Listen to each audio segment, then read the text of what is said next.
39장 1절서부터 8절 말씀입니다. 이사야서 39장 1절서부터 8절 말씀 우리 한 절씩 교독하고 나가도록 하겠습니다.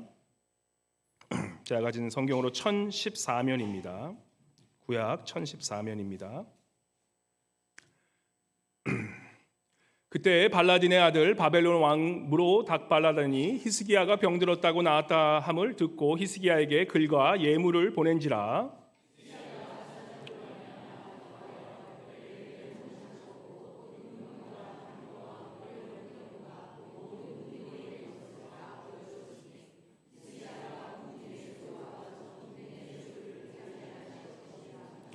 이에 선지자 이사야가 히스기야 왕에게 나와 묻되 그 사람들이 무슨 말을 하였으며 어디서 왕에게 왔나이까 하니 히스기야가 이르되 그들이 원방 곧 바벨론에서 내게 왔나이다 하니라.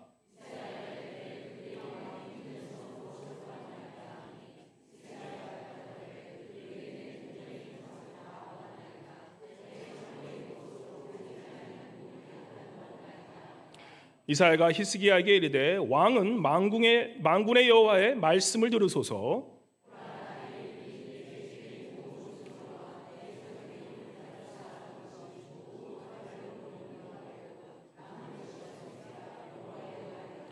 또 내게서 태어날 자손 중에서 몇이 사로잡혀 바벨론 왕궁의 환관이 되리라 하였나이다 하니 히스기야가 이사야에게 이르되 당신이 이른바 여호와의 말씀이 좋소이다 하고 또 이르되 내 생전에는 평안과 견고함이 있으리로다 하니라.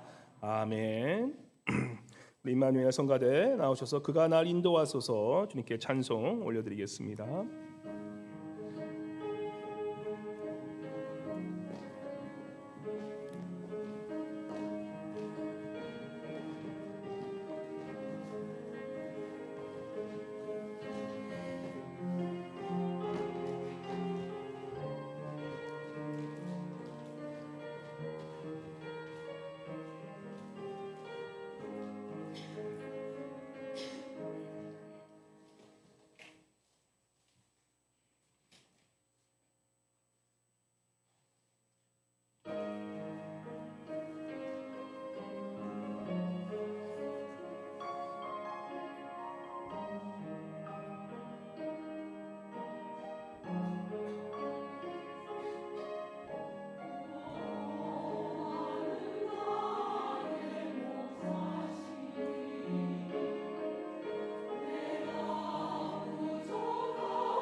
다시 한번 큰 영광의 박수 주님께 올려드리겠습니다. 예.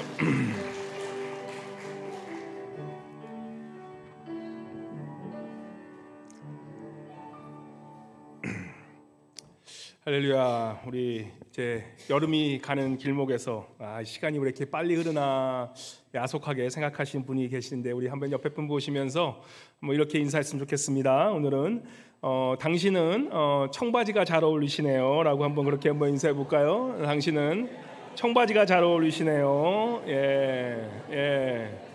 청바지가 잘 어울리시네요. 이거를 조금 이해하시는 분이 계시면 신세대십니다. 근데 어떤 분 나 청바지도 안 입었는데 왜 갑자기 청바지가 잘 어울린다고 얘기하시는 분들은 조금 그냥 TV도 가끔 보세요. 네, 이 청바지가 뭐죠? 청바지 청춘은 바로 지금 그죠? 그래서 우리 한번 옆에 보시면서 한번 우리 주먹을 한번 불끈 쥐시고 한번 보시고, 청춘은 바로 지금.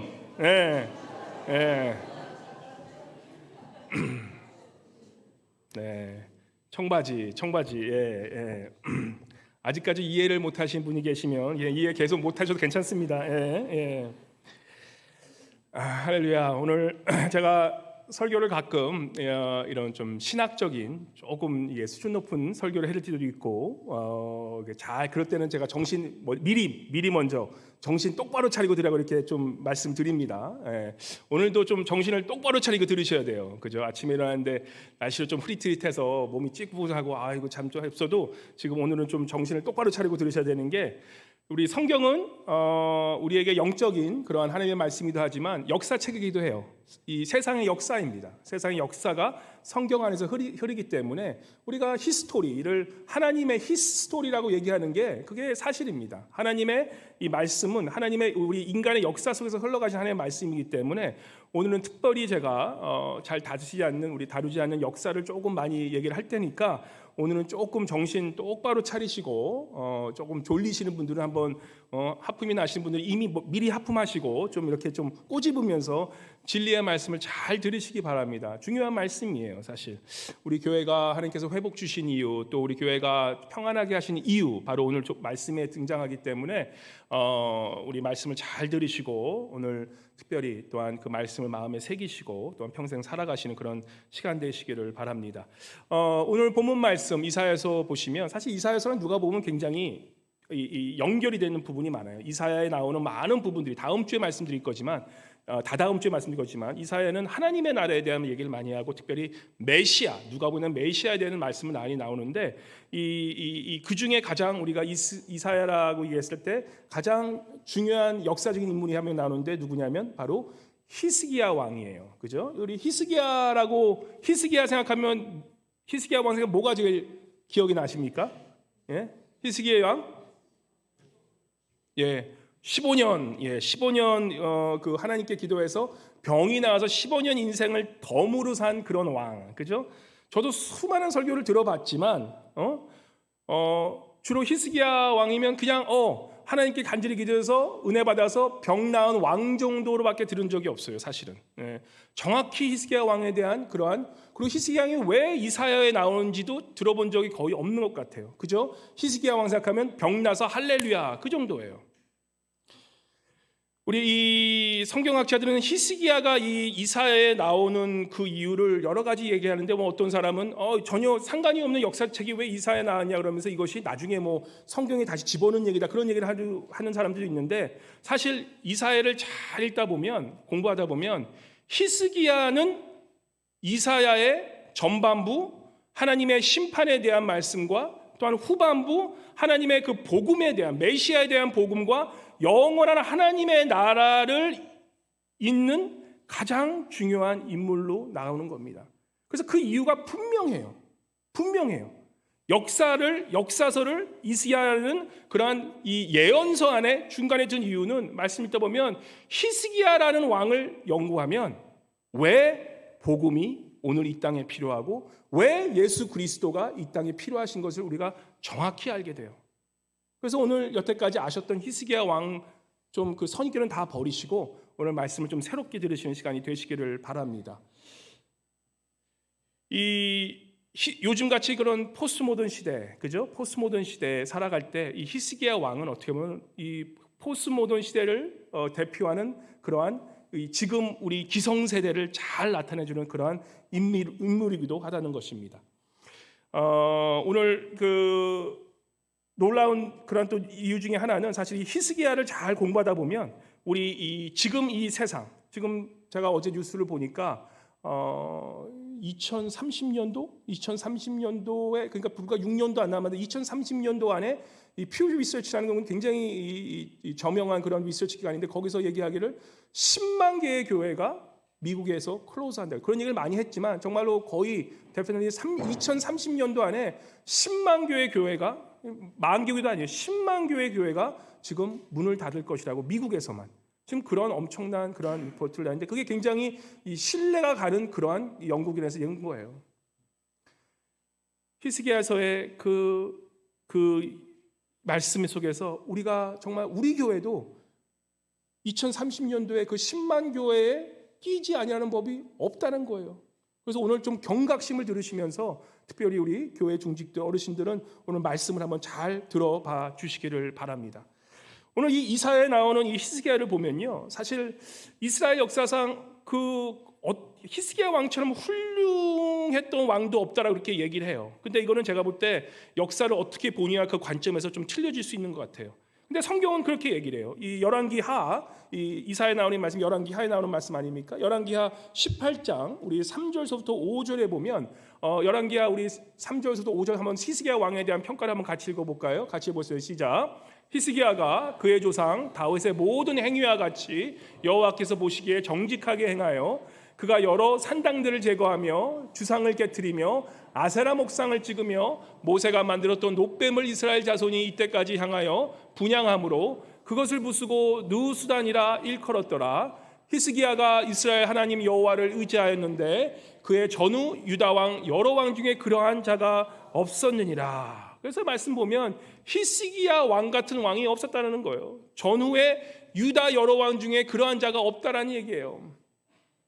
근데 미안한 얘기지만 히스기야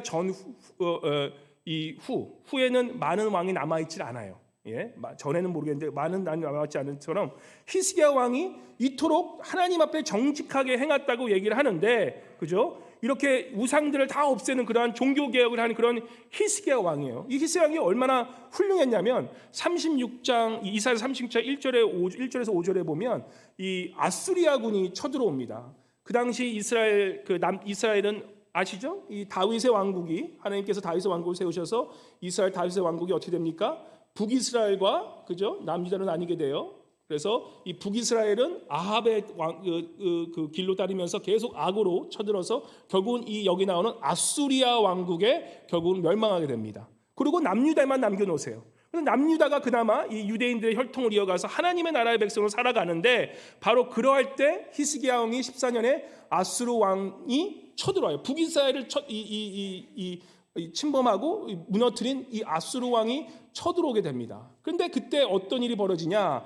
여기 이사야서 32장 2절에 보시면 아수르 왕이 라기스로부터 랍사게를 예루살렘에 보내되 아수르 왕이 이 랍사게 왕 특별히 가장 이 유명한 그 커맨더를 보내게 돼요. 그러면서 이제는 남유다를 치려고 계속해서 이 전쟁을 일삼으로 갑니다. 그때 대군을 거느리고 와요. 대군을 거느리고 와서 히스기야 왕으로부터 가서 계속해서 이 전쟁 이기려고 해서 이 심리 작전을 푸는 거예요. 계속해서 말씀 읽다 보면은 뭐 히브리 말도 하고 아람어 말도 하고 또 막 자기들 말도 하면서 계속해서 히스기야 왕에 대한 그러한 이 모함을 하고 더 나아가서 너희들이 믿는 하나님이 어떠한 하나님인지 하면서 계속 하나님을 조롱하고 계속 이스라엘 백성들에게 군인들의 이 사기를 이렇게 계속 따로뜨리려고 계속 그러한 막 헛된 말들을 하는 거예요. 이 군대 장관들이 그걸 들으면서 이 히스기야 군대 장관들이 들으면서 아주 그냥 열이 받쳤어요. 근데 히스기야 왕이 아무것도 하지 말라서 그냥 거기서 듣고 있다가 이제 나중에 그 아수르 왕이 물러간 후에 그들이 찾아옵니다. 그래서 이 군대 장관들이 히스기야 왕한테 얘기를 해요. 지금 이 아수르의 이 랍사게 이 커맨더가 자기들한테서 얼마나 하나님에 대해서 모욕하고 또 우리 이스라엘을 이 남유다를 얼마나 조롱했는지 그런 얘기를 하니까 이 지금 히스기야 왕이 그걸 듣고 어떻게 합니까? 막 열이 받기 시작하는 거예요. 자기를 욕한 게 아니라 하나님을 감히 욕해. 그러면서 이 37장 1절에 보시면 히스기야가 이렇게 반응합니다. 37장 1절 말씀을 보면, 오늘 본문 말씀이에요. 본문 말씀 아니 37장 1절에 보시면, 본문 말씀 30절 제가 읽어드릴게요. 37장 1절에 보시면 히스기야 왕이 듣고 자기의 옷을 찢고 굵은 베옷을 입고 여호와의 전으로 나갔고, 이게 이 성경을 따라 내 옷을 찢었다라면 아주 심히 화가 난 모습이에요. 히스기야 왕이 지금 하나님 앞에 나가는데 열이 발도 받은 거예요. 감히 저 아수르 왕, 저 랍스게 장관이 감히 우리 하나님, 이 남유다를 감히 뭐라 그러면서 하나님을 모욕한 것에 대해서 굉장히 열이 받아 있어요. 여러분들 옆에서 혹시 하나님이 누굴 욕하면 여러분들 화가 나십니까? 화가 나야 돼요. 누군가가 막 G.O.D. 막 이런 얘기하면 여러분들 화내셔야 돼요. Stop talking, he's my God. 얘기하셔야 돼요. 이 지금 히스기야 왕이 그만큼 하나님을 사랑했던 거예요. 하나님의 욕을 해? 그러면서 열이 받은 거예요. 그러면서 이 37장 4절에 보면 이렇게 기도합니다. 이 하나님께 기도하면서 37장 4절에 보면 이렇게 기도해요. 당신 하나님 여호와께서 랍사게의 말을 들으셨을 것이라. 그가 상전 아수르의 왕을 보냄을 받고 살아계신 것을 하나님을 회방하시죠. 당신 하나님 여호와께서 혹시 그 말로 말미암아 견책하시카노라 그런즉 바라고 당신은 이 남은 자를 기도하라 하시더라. 이게 이사야가 지금 바로 히스기야에게 그렇게 기도하라 그러면서 지금 이제 37장에 보시면 이사야가 그 얘기를 듣고 이사야 얘기를 듣고 기도하기 시작해요. 막 열이 받아서 하나님께 기도하는데 37장 20절 보면 이 히스기야가 이렇게 기도합니다. 우리 30장 20절 한번 같이 읽어볼까요? 시작. 우리 하나님 여호와여, 이제 우리를 그의 손에서 구원하사 천하만국이 주만이 여호와신 줄을 알게 하옵소서 하니라. 이거는 아수르와의 그런 강대국의 싸움이 아니라 우리 하나님이 하나님 되심을 위해 싸운다는 거예요. 주님, 저들을 제발 하나님의 이름을 모욕한 저들을 주님 혼내주시옵소서, 그렇게 기도하는데 말도 안 되는 일이 벌어져요. 이건 역사예요. 근데 그걸 아셔야 돼요. 말도 안 되는 일인데 가끔 역사를 보면 갑자기 잘 나가는 나라가 하루아침에 거꾸로 무너지는 일이 있어요. 역사책에 나오는데 갑자기 하루아침에 이 아수르는 구바벨론을 삼켜버린 그러한 제국이었었어요. 같은 땅인데 밑에 있던 이들이 그 북방에 있었던 그 서쪽에 있었던 그 바벨론을 쳐들어서 아수리아가 먹어버린 거예요. 근데 그 아수리아가 갑자기 역사서에서 신바벨론으로 또 먹히는 일이 된 거예요. 근데 바로 그 역사가 바로 이 장면이에요.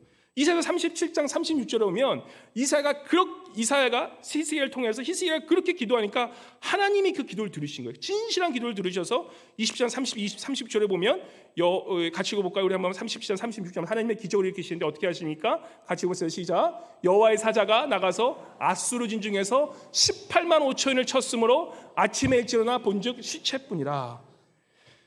믿기지 않겠지만 하루아침에 하나님께서 저 아수르 군대를 하루아침에 다 진멸시키신 거예요. 성경은 어떻게 나올지 모르지만 하나님은 능력의 하나님이기 때문에 그게 가능하신 하나님이란 거예요.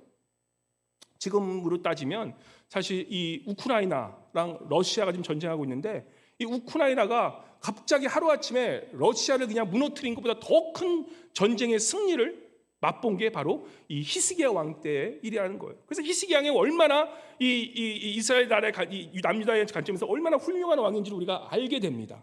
그죠?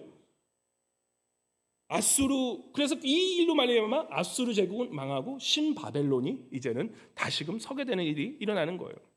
근데 정말 멋지지 않습니까? 이 히스기야가 이 강대국 앞에서, 그죠? 강대 앞에서 오직 믿음으로 이 하나님 이름을 모욕했다고 하면서 옷을 찢으면서 그렇게 기도하니까 하나님이 그 기도를 들어주세요.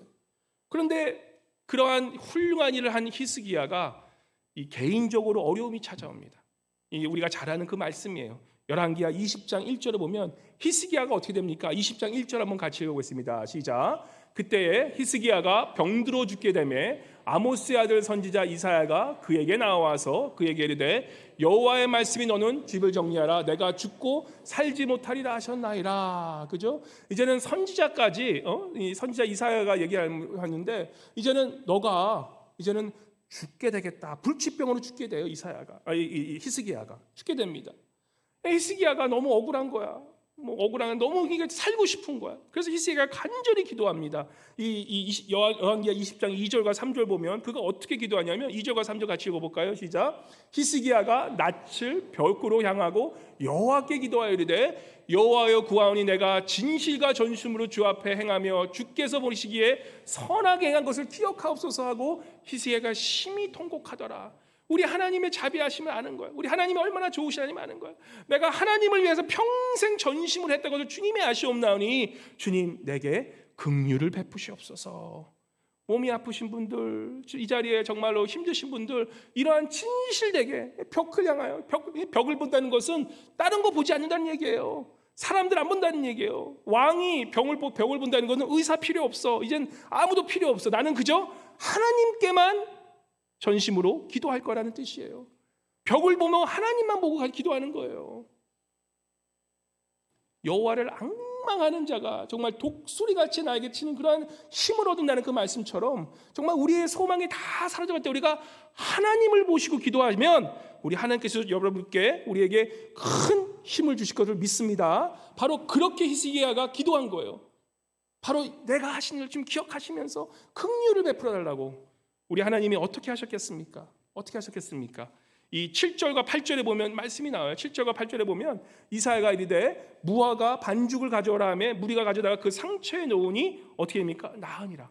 무화과 반죽을 갖고 와서요. 그것에서 그 상처에 나니까 이 다른 말씀에 보면 종기가 나서 아마도 큰 뭐 종기 같은 그런 뭐 문둥병 같은 종기가 나서 거의 다리를 쓸 수 없는 그런 정도의 그런 그게 퍼지고 있었는데 그거를 거기에 놓으니까 바로 8절에 보시면 히스기야가 이사야에게 이르되 여호와께서 나를 낫게 하시고 3일 만에 여호와의 성전에 올라가게 하실 무슨 징표가 있다가 하니 선지자 이사야가 여호와께 간구하며 야하스의 해시계 위에 날아갔던 해 그림자를 10도 뒤로 물러가게 하셨노라 라고 해요. 그래서 이 3일 만에 이제는 네가 낫게 한다고 그렇게 하셨는데 바로 선지자 이사야를 통해서 내가 너를 고쳤다라는 그런 증명으로서 해를 10도를 뒤로 할 만큼의 그러한 이 표적을 보여주겠다면서 그 표적이 이루어지는 그러한 놀라운 일을 히스기야가 경험하게 됩니다. 그래서 히스기야의 병이 어떻게 됩니까? 히스기야가 병이 낫게 돼요. 그래서 얼마 동안 더 살게 되죠? 우리가 잘 아는 15년이라는 시간을 하나님 앞에 덤으로 받게 돼요. 할렐루야.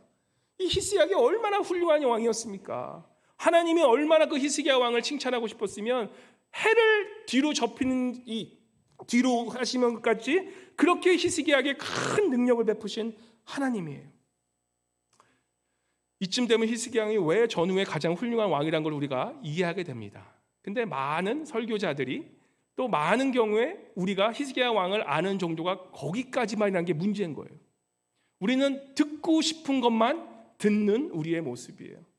근데 이사야서는 죄송하지만 그게 포인트가 아니에요.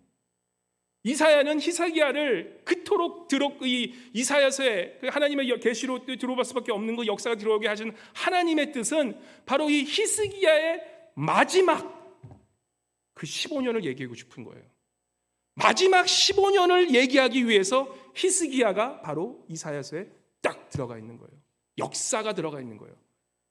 왜 하나님의 복음이 필요하고 왜 예수 그리스도가 필요하고 왜 이 땅에 지금 살아가는 우리에게 이 히스기야 왕을 통해서 무엇을 우리에게 깨우쳐 주신지를 우리가 이사야서를 39장에 오늘 본문 말씀에 나오는 거예요. 그렇게 큰 은혜를 받고 15년의 그런 하나님이 진짜 말도 안 되는 기적을 일으켜서 고치신 그 히스기야의 그 15년 인생이 어떠한 인생이 돼버리냐. 인생의 가장 큰 실수가 아니라 사실은 이 히스기야를 보면요. 그리고 유다의 남유다의 역사를 보면 이건 제 생각일 뿐이에요. 뭐 성경을 그렇게 얘기하니까 제 생각 보면 남유다가 망할 수밖에 없는 그 이유는 여러 가지가 있었겠지만 뭐 유다 백성들이 이스라엘 백성들이 죄를 지은 것도 당연히 맞지만 사실은 히스기야 왕의 그 절제절명의 그 순간에 히스기야 왕의 그 행동으로 인해서 그 이후에 남유다가 망하게 되는 것을 보게 돼요. 그게 이사야가 하고 싶은 말이었을 거예요. 그게 하나님이 이사야를 통해서 성령의 계시로 우리에게 전해주고 싶은 말씀이라는 것입니다. 노년의 마지막 인생 조심하라는 거예요. 그가 인생의 큰 실수를 했는데 무슨 실수를 대하냐?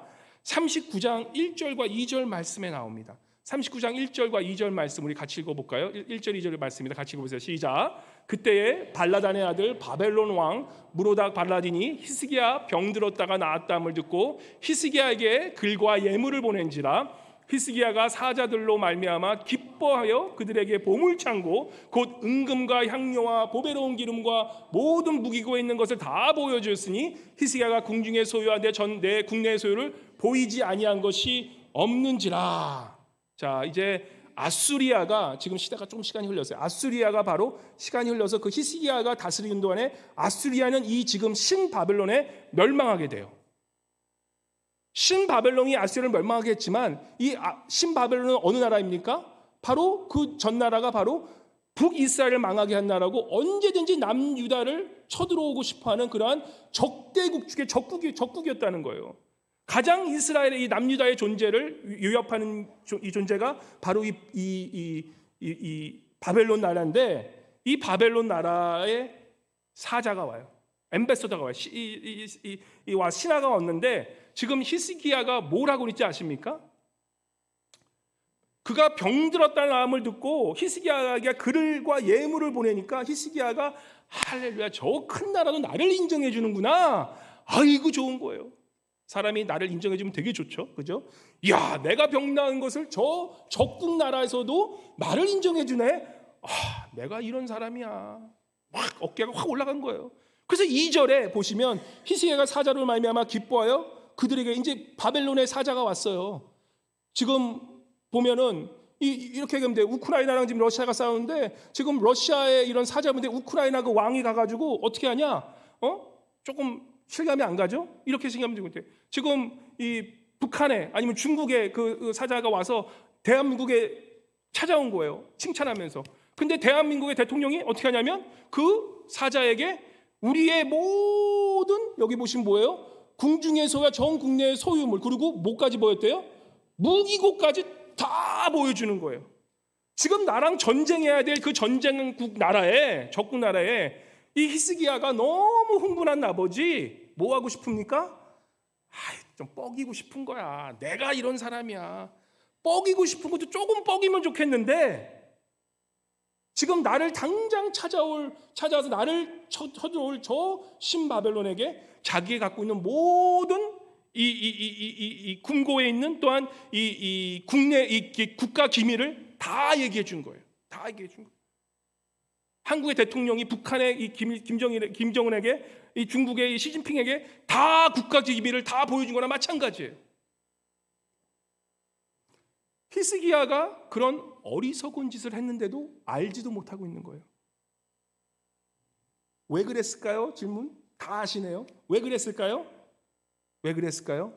이게 인간의 허세라는 거예요. 이게 인간의 자랑하고 싶은 욕망이라는 거예요. 얼마나 하고 싶었으면. 사실 조금 이해는 가요. 이해는 가. 왜냐하면 히스기야가 평생 동안 계속 하나님 나라를 일하다가 이제 한번 아파 보니까 어떻게 믿습니까? 아이고 다 필요 없네. 그저 나만 좀 있으면 되겠네라고 하면서, 그러면서 이제 자기가 하고 싶었던 거 좀 해보고 싶은 거야. 그래서 뭡니까? 이 명예욕이 확 올라오는 거예요. 이 재물욕보다, 특별히 보는 것보다 명예욕이 제일 무섭습니다. 내가 인정받고 싶은 그러한 욕구가, 이 상대 욕구가 제일 큰데 특별히 연세가 드실수록 그게 더 커져요. 우리가 그걸 잘 조정해야 돼. 조금 스토리를 조금 더 이제 스탑해 놓고 제가 좀 한 가지 좀 말씀드릴 것은, 이 세상에서 제일 행복한 나라가 어느 나라인지 아십니까? 이 세상에서 제일 행복한 나라라고 매마다 행복한 나라가 어딘지 그렇게 서베이를 하면 제일 먼저 올라가는 나라 세 나라가 있습니다. 어디 나라인지 아십니까? 예, 스웨덴, 노르웨이, 핀란드. 그 세 나라, 항상 스칸디나비아, 그 나라가 항상 넘버 1, 2, 넘버 탑 5에 들어요. 노르웨이랑 스웨덴하고 핀란드 항상 행복지수 넘버 1으로 나와요. 예. 그런데 그 노르웨이랑 핀란드랑 그 스웨덴, 거기가 어디에 위치한 나라인지 아십니까? 예? 한 번도 못 가신 분들 지도 한번 보세요. 오늘 집에 가셔서. 우리 알래스카에서, 우리 앵커리지에서 남쪽으로도 아니고 북쪽으로도 아니고 이 위도를 쫙 보서 옆으로 동쪽이나 서쪽으로 그대로 가시면 딱 반대쪽에 만나는 나라가 노르웨이예요. 예. 그러니까 무슨 말씀인지 아시겠죠? 이 노르웨이나 스웨덴이나 핀란드는 오히려 스웨덴은 우리 알래스카보다 더 북쪽에 있어요. 더 북쪽에. 그럼 어떻게 했으면 날씨가 우리보다 더 추워. 우리보다 해가 더 안 떠요. 에? 저기 우리 가는 베로 같은 나라예요. 베로 같은 그런 나라가 스웨덴 나라예요. 근데 행복 지수가 뭐라고요? 제일 높아. 생각해 보셨어요? 아니 이럴 수가? 저쪽 저 베로 같은 저런 이 험난한 저런 날씨가 있는데 저 사람들이 매해 할 때마다 넘버 1, 2, 3 행복한 나라가 된다고? 궁금하지 않으세요? 어떻게 저럴까? 그죠? 뭐 잘 사는 거 미국만큼 잘 살겠습니까? 물론 복지시설이 좀 잘 돼 있다는 것도 알지만 우리도 65세 이상 되면 다 복지시설 웬만하면 좋잖아요. 복지시설 때문에 행복해지는 게 아니에요. 한번 생각해 보셨습니까? 그들의 문화, 제가 말씀드릴게요. 그들의 문화가 있는데 그들의 문화 안에 뭐가 있냐면 들어보셨을 거예요. 휘거 한번 따라해보세요. 이건 휘거 이거 중국말이 아닙니다. 휘거라는 문화가 있어요. 휘거라는 문화가 있는데 그 문화가 뭐냐면 이 그들이 뭐 얘기하는 러브 잔타라 그래야지. 얀테의 법이라고 해요. 얀테의 법. 근데 그 법이 뭐냐면 이 법 같은 문화예요. 그들만의 문화인데 독특한 문화인데 그 문화의 가장 핵심이 되는 게 뭐냐면 그들이 행복해진 이유가 딱 하는데 그게 뭐냐면 만약에 어떤 사람이 저 노르웨이나 스웨덴이나 저기 저 핀란드에 가서 어떤 사람이 잘난 척 하잖아요. 그러면은 서로 어떻게 하냐면 인상을 확 찌푸린대요. 어떤 사람이 갑자기 와서 야 내가 이번에 와서 성공 좀 해, 돈 좀 벌었는데 하면 옆에 주변 사람이 다 어떻게 하냐면 좀 뭐야 그런데요. 또 어떤 사람이 내 자식 막 자랑하면 어떤 사람이 딱 보면은 쟤 왜 저래 딱 그런데요. 이거 내 비즈니스가 좀 잘 돼가지고 내가 요즘 이거 좀 좋은 차가 끊어. 그러니까 사람들이 딱 인상을 준대. 그 휘거라는 문화, 그 특별히 안테법에 뭐가 있냐면 누구랑 비교하는 것. 특별히 뭐라고 하냐면 다른 사람마다 네가 더 잘났다고 하는 것이 철저히 금지돼 있대. 그들의 문화래요, 그게. 그들의 문화는 뭐냐면 내가 너보다 더 잘났다고 생각하는 그거를 하면 사람들이 다 집단 행동을 하는데 저 자식 뭐야 저거. 딱 그런데요. 그죠? 우리 같으면 잘난 척하면 어떻게 합니까? 와 좋다 하는데 걔네들은 오히려 잘난 척하는 사람들한테 딱 인상을 해요. 그래서 잘난 척을 못해. 비교를 안 하는데 비교를 못 한대요. 그러니까 저쪽 저 북쪽 저 스웨덴이나 스캔디나비아면 뭐 좋은 대학 있어봤자 좋은 데도 아니야. 다 대학 가 그런데요. 비교하는 게 없으니까 뭐 잘난 게 없는 거야. 그들이 생각하는 게 두 가지가 있는데 다른 사람보다 내가 잘났다고 생각하지 않고 두 번째가 뭐냐면 내가 다른 사람보다 더 특별하다고 생각하는 것도 금지시킨대요. 요거는 조금 문제가 있어. 우리가 하나님의 자녀 특별. 근데 내가 안으로 특별하다고 생각하는 거랑 내가 그걸 또 잘났다고 내가 너보다 더 스페셜하다고 하는 거는 완전 다른 거거든요. 근데 그들의 그 얀테스 문화에 휘거 문화에 그게 암묵적으로 들어가 있다는 거예요. 우리 한번 미국 문화, 우리 한국 문화랑 한번 비교해 보십시오. 그죠? 우리하고는 완전 다른 거예요. 우리는 뭡니까? 우리가 큰 집을 샀는데 좋다가도 옆에 있는 애가 나보다 더 큰 집 샀어. 그럼 어떻게 됩니까? 내가 갖고 있는 거 이거 뭐야? 저게 더 좋아 보여. 우리는 항상 비교하면서 항상 나의 행복은 누구와 반비례한다? 다른 사람의 불행과 반비례하잖아요. 그죠? 다른 사람이 불행해지면 내가 행복해지게 되고 항상 비교해요. 그게 우리의 문화예요. 그게 한국의 문화예요. 우리 한국에 속담에 왜 그런 얘기가 있는데 사촌이 뭐예요? 땅 사면 배가 왜 아픈데 내 행복이 뭐예요? 내 행복은 사촌이 못 살면 내가 행복해진다고 그렇게 우리는 늘 비교하면서 살아가는 거예요. 근데 저쪽은 이제 왜 핀란드랑 왜 저기 노르웨이가 행복한 줄 아시겠죠? 걔네들이 무슨 뭐 환경이 좋아서 뭐 복지수는 좀 잘 됐겠지만 미국 알래스카나 비슷해. 근데 걔네들이 행복하게 느끼면서 그 설베에 나는 행복하다 느끼다는 이유는 뭐예요? 자랑하는 문화가 없다라는 거예요. 내가 자랑할 것도 없고 그저 내가 그렇게 남보다 더 잘날 것도 없고 그저 그냥 내 가진 것에 소확행이 뭐라고요? 작지만 확실한 행복, 자랑할 거 없이 그러면서 살아가는 거예요. 저도 우리 교회 좀 그랬으면 좋겠어. 누가 잘난 척하면, 누가 잘난 척하고 막 혼자 막아서 막 이런 사람이 있으면 좀 눈치를 주세요. 야, 뭐 이렇게 잘났냐? 조용히 해. 다 그러면 좋겠어요. 응? 그냥 뭐 잘난 척하면 그래. 그러다가 괜히 더 막 초라해지지 마시고. 그런 문화가 참 좋은 행복이에요. 성경적인 문화예요, 그게. 잠언 27장 1절에 뭐라 그럽니까? 잠언 20장 1절 말씀 혹시 있나요? 잠언 20장 1절 같이 읽어볼까요? 시작. 너는 내일 일을 자랑하지 말라. 하루 동안에 무슨 일이 일어나는지 내가 알 수 없음이라. 고린도서 13장 4절 뭐라 그럽니까? 사랑은 같이 해볼까요? 시작. 사랑은 오래 참고 사랑은 온유하며 시기하지 아니하며 사랑은 자랑하지 아니하며 교만하지 아니하며. 사랑은 자랑하지 않는다는 거예요. 갈라디아서 6장 14절 말씀 같이 읽어볼까요? 시작. 그러나 내게는 우리 주 예수 그리스도의 십자가 외에는 결코 자랑할 것이 없으니 그리스도를 말미암아 세상이 나를 대하여 십자가에 못 박히고 내가 또한 세상을 대하여 그러하니라. 저는 이 자랑하지 않는 문화가 좀 우리 교회에 정착했으면 좋겠습니다. 이 축하해 주는 건 필요해. 우리가 뭐가 잘 되면 축하해 주는 건 필요하지만 다른 사람 입으로 축하해 주는 거지, 내가 이렇게 잘난 척하는 거, 내가 자랑하고 싶은 욕망, 내가 인정받고 싶은 욕망, 내 그런 명예욕, 하나님 앞에 다 십자가에 못 박으세요. 우리가 자랑할 것은 십자가밖에 없다고 살아가는 것, 그게 하나님의 진정한 사람들의 축복이라는 것입니다. 우리 그렇게 정말 자랑하지 않고 오직 하나님께 영광 올리며 사시는 그런 교회 되시길 주님으로 간절히 축원합니다. 다시 말씀을 돌아가서 지금 이 히스기야의 가장 큰 실수는 이 자기의 그런 인정받고 싶은 욕망을 누르지 못한 거예요. 누르지 못해서 어떻게 됩니까? 결국은 그게 큰 화를 부르는데 그 자랑이 어디까지 갔냐면 바로 이 바벨론, 자기의 전쟁할 그 나라에 자기의 모든 긴사기물을 줬으니 어떻게 되겠습니까?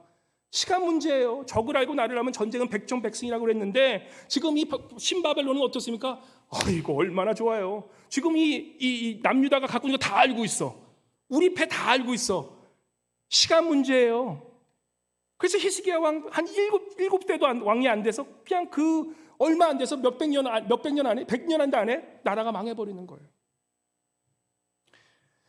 그런데 더 놀라운 사실은 이 39장 6절에 7절 말씀, 이 지금 히스기야의 반응이에요.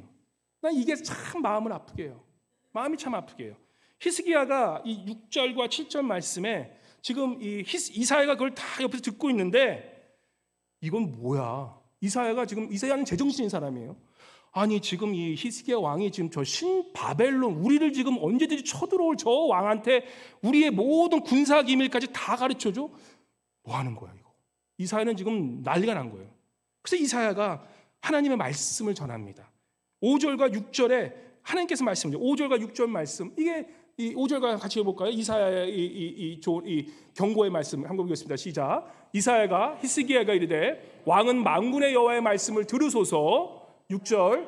보라 날이 이르니 내 집에 있는 모든 소유와 내 조상들이 오늘까지 쌓아둔 것이 모두 바벨론으로 옮긴 바 되고 남을 것이 없으리라 여호와의 말이니라. 지금 당신의 이 한 일이 지금 후대에 지금 어떻게 됩니까?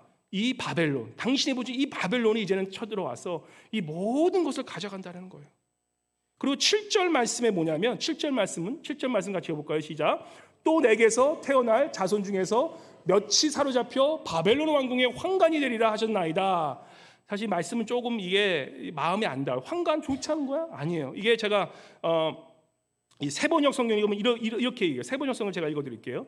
그날이 다가오고 있다. 그날이 오면 너의 왕궁에 있는 모든 것과 오늘까지 너의 조상이 저장해 놓은 모든 보물이 남김없이 저 바벨론으로 옮겨갈 것이라 주님께서 또 말씀하십니다. 너에게서 태어날 아들 가운데서 더러는 포로로 끌려가서 바벨론 왕궁의 내시가 될 것이다. 내시가 될 것이다. 내시가 뭔지 아시죠? 지금 내 아들들이, 내 아들과 내 증손자와 내 손자들이, 지금 내 이 자손들이 어떻게 되냐면 저 왕인 자식들이 저 바벨론에 쫓겨가서 내시가 된대요. 죄송하지만 남자 구실을 못하는 그런 내시가 된다고 지금 그러한 엄청난 하나님의 말씀을 전하고 있는데 히스기야 왕의 반응이 기가 막힌 반전입니다. 제가 그래서 이 히스기야 왕의 이 말씀이 39장은 진짜 포스트 모던 시대, 지금의 우리의 이런, 죄송합니다, 영어로 워커추라 그래요. 하나님 이러한 이 진리가 없는 이 세상에 너무나 딱 맞는 그러한 지금 현대에 나올 만한 그런 얘기를 해요. 그런 얘기를 하는데 그 반응이 어떠냐면 39장 8절 같이 읽어볼까요? 39장 8절 읽겠습니다. 시작. 히스기야가 이사야가 이르되 당신이 이른바 여호와의 말씀이 좋소이다 하고 또 이르되 내 생전에는 평안과 견고함이 있으리로다 하니라.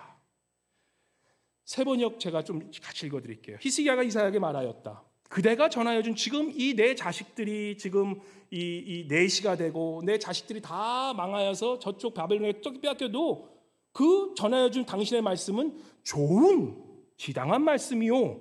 히스기야는 자기가 살아있는 동안만 해도 평화가 안정이 계속되면 다행이라라고 생각하였다. 이게 세 번역의 번역이에요. 이쯤 되면 욕 나오지 않습니까? 에? 지금 내 자식이 지금 내시가 된다 그러는 거예요. 지금 내 자녀, 지금 이 남유다가 아니라 내 자식. 남유다라 그러면 좀 나라 생각해, 그만하라 생각해. 근데 지금 남유다가 아니라 내 자식이 이제는 내시를 지금 잡쳐간다는데 지금 이 히스기야가 뭐라고 얘기합니까? 그것이 뭐라고요? 여호와의 말씀이 좋소이다. 할렐루야. I don't care. I don't care as long as my time is good.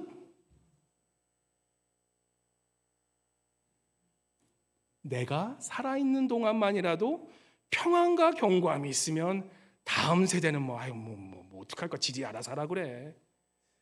무책임의 끝판왕인 거예요. 무책임의 끝판왕. 여러분과 저를 대변하는 말씀이에요. 우리의 말이에요. 우리의 말. 히스기야 말이 아니라 여러분과 저의 우리 세대의 말이라는 거예요. 다음 세대 어떻든 간에 뭐 10년 후에 교회가 10만 개 망하는 건 무슨 상관이야. 지금 내가 이렇게 좋은데, 우리 교회 이렇게 좋은데, 뭐 10년은 뭐 어떻게 되겠어? 나 그때쯤 이제 지금 이 세상에 없을 수도 있어. So what? 예언을 통해 히스기야의 말씀, 왜 히스기야가 이 이사야의 말씀에 끼었는지 이제 아시겠죠? 히스기야의 선한 왕의 평가가 다시 돼야 된다는 것이에요. 이해갑니다. 물론 히스기야 왕 정말 평생을 하나님을 위해서 살아왔던 왕이에요. 이제는 아프고 나니까 이제는 뭐 자기 몸뚱아리 좀 대하기도 힘드니까 좀 나만 편하면 좋겠다는 그런 마음 이해가 가요. 그런데 그의 이 반응으로 말미암아 우리가 참 성경이 얼마나 감사합니까? 성경이 왜 지혜의 말씀? 저는 성경 읽을 때마다 가끔 저도 이 말씀을 가끔 이렇게 진짜 이 닭살이 돌아요. 하나님의 말씀이 정말 진리의 말씀이, 하나님의 말씀이 진짜 이 역사의 말씀이고 살아있는 말씀인 게 열왕기하를 읽다 보면 이제는 요시야 왕이 등장해요. 요시야 왕. 성경이 정말 반면교사인 게 우리는 우리의 세대 다음에 일어날지 모르는데 성경을 보잖아요. 그러한 반응이 있은 후에 어떤 일이 일어나길 정확히 보여줘요. 그래서 성경을 읽으면 지혜로워진다는 게 성경의 생명의 말씀인 게 이 성경을 읽다 보면 우리가 우리의 시대의 다음 세대를 보지 못하지만 성경을 통해 이미 하나님 우리에게 말씀해 주세요. 그 역사가 우리에게 가르쳐주는 큰 교훈이라는 거예요. 그 히스기야 왕 이후에 이제는 므낫세라는 왕인데 그 므낫세는 아주 형편없는 왕이에요. 히스기야 아버지 왕 그 마지막 걸 보면서 좀 전해를 봤으면 좋겠는데 젊었을 때인데 마지막 걸 보면서 살았기에 아주 형편없는 므낫세 왕이 나와요. 그리고 그 다음에 있는 아람이라는 왕도 아주 이름처럼 아람족처럼 아주 형편없는 왕이었어요. 근데 그 후에 요시아라는 왕이 나오는데 이 요시아, 조사야라는 왕은 이 성경에 보면은 굉장히 훌륭한 왕이에요. 아니 어떻게 요시아라는 왕이 나올 수가 있지? 근데 이 요시아라는 왕은 마지막에 열왕기하 22장 1절과 2절 말씀 혹시 준비됐나요? 열왕기하 제가 오늘 5분만 좀 길게 할게요. 5분만 길게 할게요. 그래서 열왕기하 22장 1절과 2절의 말씀을 보면 이런 말씀이 나옵니다. 열왕기하 22장 1절 말씀 제가 읽을게요.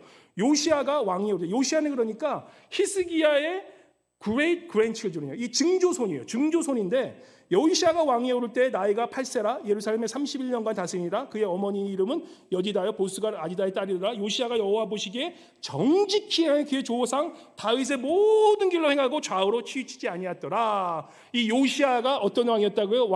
열왕기하 22장 2절 같이 볼까요? 시작. 요시아가 여호와 보시기에 정직히 행하여 그의 조상 다윗의 모든 길로 행하고 좌우로 치우치지 아니하였더라. 하나님 보시기에 굉장히 좋았던 왕이에요. 히스기야 같은 젊은 시절의 왕이었던 거예요.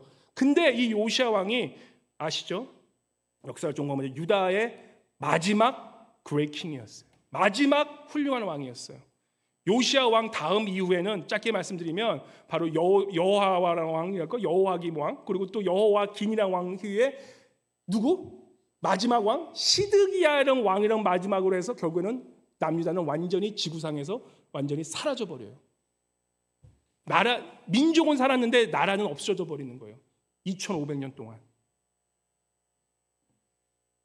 이 요시야 왕을 좀 공부하다 보면, 저는 요시야 왕을 공부하다 보면 항상 궁금한 게 있었어요. 이 요시야 왕이 이렇게 하나님을 잘 믿었던 왕이고, 사실 히스기야 때뿐만 아니라 요시야 왕 때 잘했으면 남유다가 이 바벨론에 무너지지 않을 수도 있었던 것 같은 그러한 말씀이 자꾸 나오는데, 요시야 왕이 그렇게 잘 다스려 갑자기 하루아침에 이상한 짓을 해요. 이 히스기야 왕이 여기에 좀 이상한 병이 있나 봐. 꼭 결정적일 때 이상한 짓을 해. 지금 그 당시의 배경이 어떻냐면, 그 당시에는 이제 이 남유다가 어디에 끼어 있냐면, 꼭 우리 대한민국과 비슷해. 북쪽에는 누가 있냐면 바벨론이라는 엄청난 강대국 있었고, 남쪽에는 누가 있었어요? 애굽, 이집트는 항상 이스라엘의 그냥 남쪽에서 항상 강대국 자리 잡힌 나라가 이제 전쟁에 붙게 돼요. 전쟁에 붙으면서 이제는 북쪽에 있었던 이 최대 강대국이었던 신바벨론과 떠오르는 신바벨론과 이제 남쪽에 있었던 이 고전적으로 계속해서 이런 지속적인 강대국이었던 이집이 이제 한판 붙는 거예요. 지금으로 따지면 뭐예요? 미국, 항상 강대국 초강된 미국이 요즘 중국이 계속 깝죽깝죽거리잖아. 한번 붙어요. 이럴 때는 역사를 보면 이럴 때는 꼭 한번 붙어요. 전쟁이 날 수밖에 없는 그런 상황이에요. 그래서 이 아수리아와 지금 아수리아 남쪽에 있는 이 애굽이 이제는 전쟁을 하는데, 큰 제국들이 전쟁하면 한 번에 안 끝납니다. 3번의 이 갈기미시 전쟁을 통해서, 이 갈기미시 전투를 통해서 결정이 나는데, 희한한 일이 있는데, 성경이 때문에 저는 이 요시야를 읽기 때문에 항상 궁금한 게 뭐냐면, 이 요시야가 지금 이제 남쪽에서 이 오랫동안 있었던, 이제 먼저 지금 이 애굽이 항상, 지금 미국이 왜 중국을 왜 깝죽거리는 걸 자꾸 막는데 어서 까불어, 가만히 있어, 그런 것처럼 이 애굽이 신바벨론에서 어서 까불어, 지금 내가 여기 있는데, 그러면서 이제 이 남쪽에 있는 이 애굽이 이집트가 쳐들어오는 거예요. 얼마나 큰 이 군대를 가지고 쳐들어오겠습니까? 이제 완전히 한번 이 갈기메시에서 한번 네가 그냥 내가 그냥 우리 한번 해보자. 그래서 그 큰 군대를 이끌고 지금 오고 있는데, 우리 역대하 35장 20절 말씀 한번 찾아주실래요? 역대하 35장 20절 말씀. 제가 성경을 그대로 보는 게 좋아요. 우리 35장 20절 21절 재밌죠? 잠깐 읽어볼게요. 시작. 이 모든 일 후 요시야가 성전을 정돈을 마친 후에 애굽 왕 누고가 유브라데스 강가에 갈그미스를 치러 올라왔으므로 요시야가 나가서 방비하였더니 누고가 요시야에게 사신을 보내어 이르되, 유다 왕이여, 내가 그대와 무슨 관계가 있느냐? 내가 오늘 그대를 치려는 것이 아니요 나와 더불어 싸우는 족속을 치려는 것이라. 하나님이 나에게 명령하사 속히 하라 하였은즉 하나님이 나와 함께 계시니 그대는 하나님을 거스르지 말라. 그대를 멸하실까 하노라 하나. 지금 이게 어떤 장면인지 아십니까? 쉽게 이런 장면이에요. 지금 미국과 중국이 한번 붙는 거야. 지금 이제 저 어딘가, 한국이 아니에요. 저 어딘가 저기 뭐 러시아 지역 저기서 한번 붙으려고 가는데, 갑자기 누가 등장하냐? 아니 요시야가 등장하는 거야. 갑자기 이거는 중국하고 미국하고 붙는데 이런 거예요. 한국이 갑자기, 대한민국이 등장해서, 야 미국하고 붙지 마, 나랑 먼저 한번 싸워볼래? 지금 미국은 가만히 있는데 혼자 깝죽거리면서 나온 거예요. 지금 요시야 왕이. 난 이게 항상 궁금했던 거예요. 아니 요시야 왕이 그토록 지혜롭고 자로나고라도 치지 않는 이 요시야 왕이 왜 갑자기, 그것도 지금 완전히 이게 지금 이 바벨론 한번 그냥 치려고 한번 누르려고 오는 이 애굽에 있는 모든 그러한 군사들이 다 오는 그 상황에서 왜 요시야가 껴? 지금 고해등 그런 상황에 새우등 가만히 있어도 터질 마량에 지금 새우가 나와가지고 지금 야 붙어보자 하는 거예요. 어리석은 왕이었으면 좋겠는데 요시야 왕은 굉장히 지혜로운 왕이었거든요. 킹 조사에는 성경에 나오는 마지막 지혜로운 왕인데 이 인간이 마지막에 이런 짓을 하네. 궁금하지 않으세요, 여러분? 왜 이래 얘 왜 이래? 근데 웃긴 게 뭐냐면 그 지금 애굽의 이집트의 느고라는 것은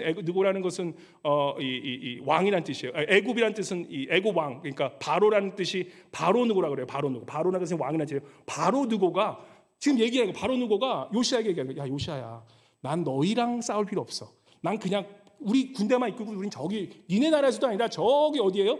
갈그미스에 가서, 니네 나라도 저 갈그미스 가서 저 저기 바벨론과 싸울 건데 야 니들은 조금 비교해라. 그리고 뭐라 그러냐면 유다 왕이요 관계 없으니까 하나님이 내게 명령했다는 거예요. 당신에게는 하나님이 그 사신을 통해서 성령을 나에게 얘기했으니까 제발 나랑 싸우지 말자. 난 너 건드리고 싶지도 않아.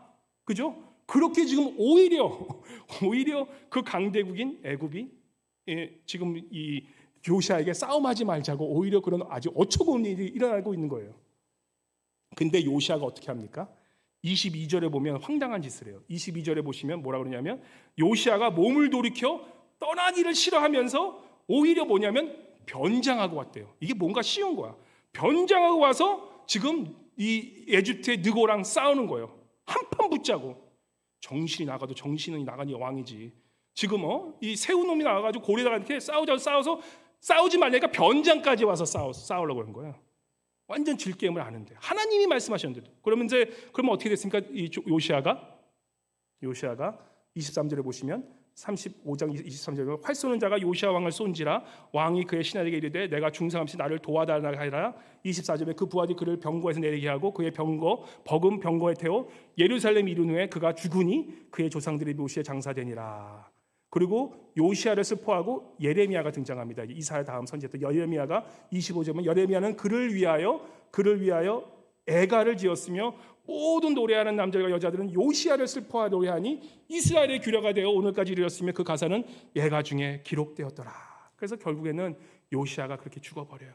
요시아가 죽은 후에 그의 자녀들은 정말 이 히스기야에게 예언한 이사야의 예언이 그대로 맞아떨어지면서 그 여호아스 왕과 여호아김 왕과 여호아긴 왕 그리고 마지막 시드기야 왕은 다 내시로 저기 바벨론 저기 애굽에 잡혀갈 뿐만 아니라 우리가 잘 아는 느부갓네살이 왕이 와서 어떻게 합니까? 결국 남유다를 싹쓸이 해버려요. 그리고 누구를 데려가죠?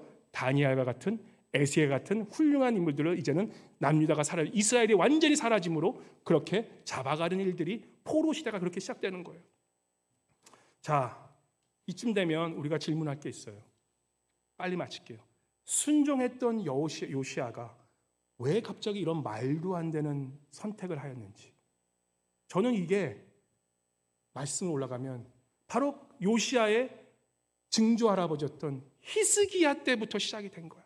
이사야가 그 얘기를 하고 싶은 거야. 바로 이사야가 바로 그 순간에 지금 당신이 한 일이 얼마나 어처구니 없는 일이니까 당신이 지금 너의 그런 이 명예욕과 너의 그 자랑하고 싶은 마음, 너의 그런 셀피시한 마음, 지금 이 내시로 잡혀간다는 자식들의 마음이 있을 때 바로 그 히스기야가 그 자리에서 무릎을 꿇고 회개하고 주여 내가 잘못했습니다. 하나님의 말씀이요 거둬가 주시옵소서. 내 병 낫게 해준 것처럼 내 자녀들이 내 다음 세대들이 주님 좀 살게 도와주시옵소서. 그렇게 무릎만 꿇었어도 과연 요시아가 그의 증손자가 이러한 어처구니 없는 가장 절체절명의 순간에 이러한 말도 안 되는 일을 했느냐라고 한번 우리가 다시금 질문해야 받는다는 것이에요. 사랑하는 성도님 여러분, 마음이 무거워요. 마음이 무거워. 정말 마음이 무겁습니다. 여러분과 제가 지금 우리 히스기야처럼 이렇게 살고 있지 않습니까? 그저 내가 살고 있는 동안만 내가 평화 있고 내가 잘 먹고 잘 살면 얼마나 그 정도면 됐지. 내 지금 자손과 지금 10년 후에 그렇게 교회들이 많이 넘어가고 이제는 하나님의 나라, 영원한 하나님의 나라가 지금 그렇게 저물어 가고 있는데도 여러분과 저는 지금 이 히스기야처럼 그저 내 평생만 잘 먹고 잘 살면 된다라고 그렇게 생각하고 있고 살아가지 않은지 우리가 한번 정말 무릎 꿇고 회개해야 된다는 것입니다. 만약 히스기야가 그 순간에 그 자녀들을 위해서 기도했고 정말 그 다음 세대를 위해 기도하였고 그때 그 무릎을 꿇고 기도하는 그런 모습이 있었다면 이 요시아에게 과연 그런 어리석은 일을 할 수 있는 그런 길이 열렸을까라고 이렇게 생각해 볼 수 있는 거예요. 그리고 말씀은 얘기는 하지 않지만 그렇다는 것을 우리에게 계속해서 가르쳐주고 있다는 사실입니다. 사랑하는 성도님 여러분, 하나님이 내게 해주신 평생에 해주신 일, 하나님의 은혜입니다. 감사하세요. 하지만 그것에 대해서 너무 자랑하고 다니지 마세요. 하나님을 영광 올리기 위해서는 자랑하지만 그것이 나의 영광이 되도록 그렇게 하지 마세요. 내 세대에만 자라겠다라고 하는 그것도 조금 줄이세요. 내 세대가 아니라 이제는 다음 세대를 좀 생각하면서 우리가 사셔야 될 때라는 것입니다. 지금 여러분들 무엇을 위해 기도하고 계십니까? 그저 나 때만 그저 병 낳고 그저 나만 잘 주십시오 그렇게 기도하고 계십니까? 이제는 회개하시고 기도를 좀 바꾸세요.